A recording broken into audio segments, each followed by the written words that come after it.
Hello guys. दौलत के पुजारी कहानी। एक गांव में 3 दोस्त रहते थे। तीनों में बहुत प्यार था।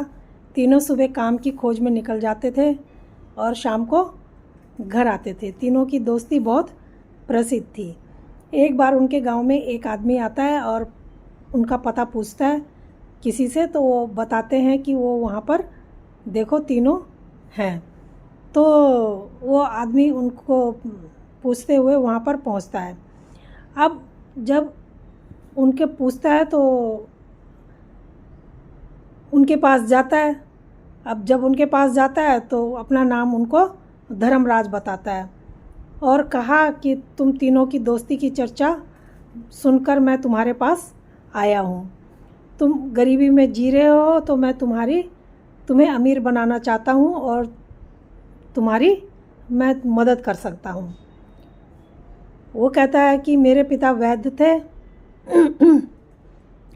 एक दिन भाग्य ने मजाक किया और उनकी मृत्यु हो गई और मेरी माँ भी सख्त बीमार हो गई। तो पिताजी ने मुझे एक बात बताई कि तुम बेटा बूटी लेके आओ। तो मैं बूटी लेने के लिए गया पिताजी की बताई हुई जगह पर। तो मुझे वहाँ पर बूटी नहीं मिली। मुझे बूटी की पहचान नहीं हो पा रही थी। मुझे ढूंढते हुए 2-3 महीने हो गए। जब तक मैं लौटा तो माँ पिताजी दोनों की मृत्यु हो चुकी थी। मैं बहुत परेशान हुआ। घर में ताला देख के तो किसी ने मुझे बताया कि तुम्हारी माँ की मृत्यु हो गई थी। तुम्हारे पिताजी को भी तुम्हारी माँ वाली बीमारी, उनका देखभाल करने से छूत की बीमारी लग गई थी, तो जिसके कारण उनकी भी मृत्यु हो गई है। तो अब मैंने सोचा कि उस जड़ी का पता लगाना बहुत ज़रूरी है, क्योंकि इससे किसी की जान बचाई जा सकती है। मैं वहाँ से घर से निकल गया और उस जड़ी की खोज में लग गया। मुझे काफ़ी टाइम बाद वो जड़ी मुझे मिली। तो जब मैं वहाँ जा रहा था जड़ी की खोज में, तो वहाँ पर एक जगह पर मुझे बहुत सारे हीरे मोती बिखरे हुए दिखाई दिए। जब मैं उस स्थान पर पहुँचा तो मैं स्तब्ध रह गया कि इतने सारे हीरे मोती कैसे किसी जगह पर बिखरे हो सकते हैं। तो मैंने वहाँ से कुछ हीरे मोती लिए और मैं अपने घर चला गया। मैं जब भी मुझे ज़रूरत पड़ती तो मैं वो वहाँ पर जाता और कुछ हीरे मोती लेके अपने साथ आ जाता और अपना गुजारा करता। तो इसी तरह से मैंने जब तुम्हारी लोगों की चर्चा सुनी और मुझे लगा कि मुझे तुम्हारी मदद करनी चाहिए, तो मैं तुम्हारे पास आया और तुम्हें बता रहा हूँ। तो वो कहते हैं कि हमारे पास तो जाने के लिए पैसे भी नहीं हैं।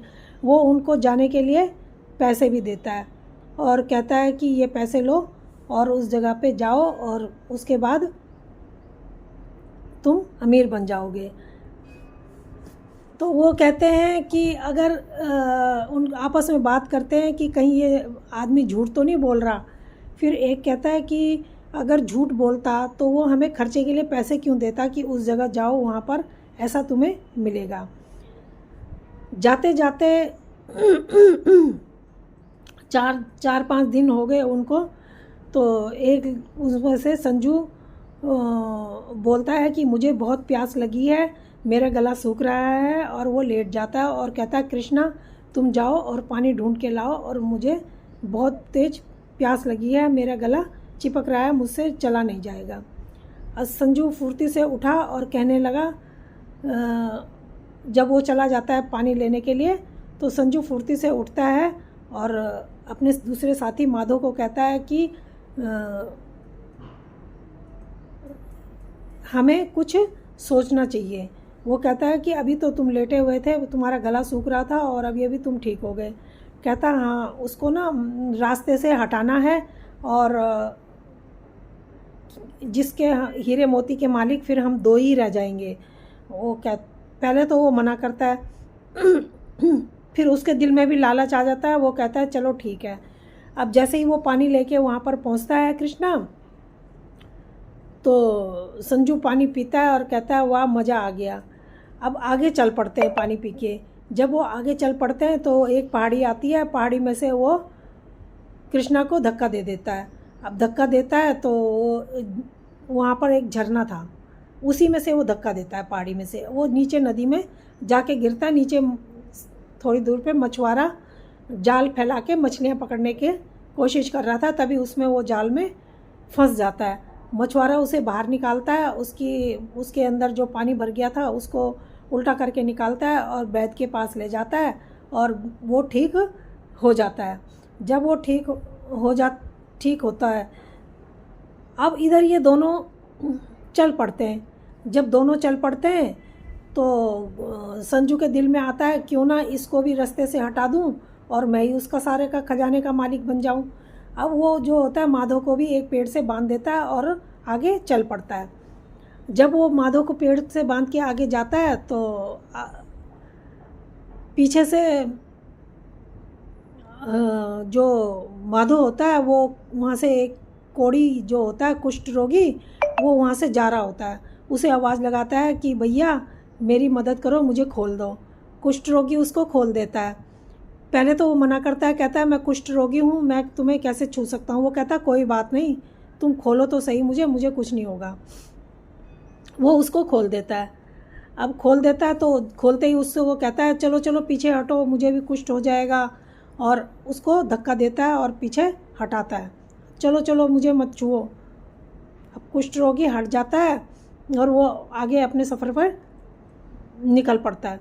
जब वो जाता है वहाँ पे दोनों के दोनों हीरे मोती की जगह पे इकट्ठे ही, ये भागा भागा जाता है, दोनों हीरे मोती की जगह पे इकट्ठे पहुँचते हैं, संजू भी और माधव भी। जब वहाँ पे पहुँचते हैं तो अब दोनों एक दूसरे के खून के प्यासे हो चुके थे। वो कहता है तूने मुझे वहाँ पे बांध दिया और अपने आप हीरे मोती लेने के लिए आ गया और उसको वहाँ मार दिया, और दोनों आपस में लड़ जाते हैं। लड़ते इतनी लड़ाई होती है, इतनी भीषण लड़ाई होती है दोनों में कि दोनों ही आपस में लड़के मर जाते हैं। जब दोनों वहाँ पर लड़के मर जाते हैं तो तब तक वो जो ठीक हो जाता है वहाँ पे कृष्णा। जब कृष्णा वहाँ पहुँचता है तो उसको एक रास्ते में बुढ़िया मिलती है। पहले तो कुष्टी मिलता है।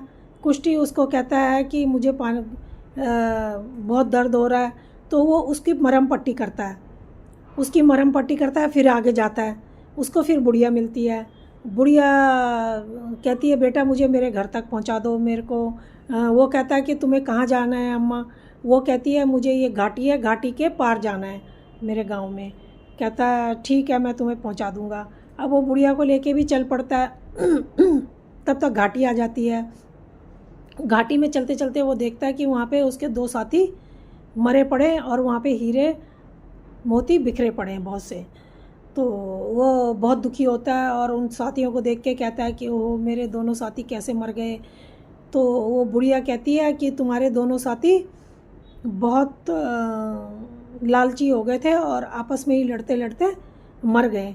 वो कहता है कि फिर वो बुढ़िया कहती है अब तुम ही इसके मालिक हो। वो कहता है लड़का कि तुम्हें पहले इस घाटी का पता था बुढ़िया से। तो वो कहती है हाँ मेरे को इस घाटी के बारे में अच्छी तरीके से पहले पता था। और वो लड़का कहता है कि कृष्णा की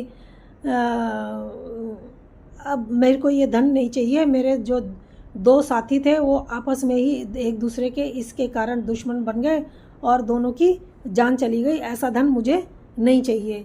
तो इतने में उसे पीछे से आवाज़ आती है कि अब तुम ही इस धन के मालिक हो और तुम इस धन को ले सकते हो। वो कहता है मुझे ऐसा धन नहीं चाहिए।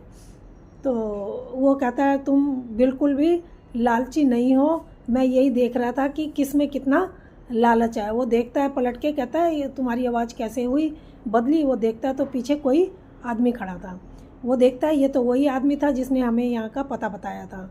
वो आदमी बताता है कि मैं ही कुष्टी के वेश में आया था और मैं ही बुढ़िया के वेश में आया था और वो सब मैं ही था। कहता है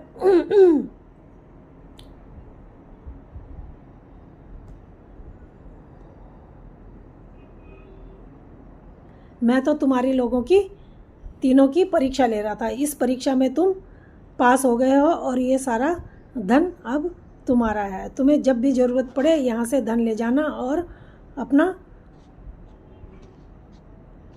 अच्छे से जीवन जीना। तो दोस्तों, ये कहानी आपको कैसे लगी? अगर अच्छी लगी हो तो प्लीज़ लाइक और सब्सक्राइब ज़रूर करना। धन्यवाद।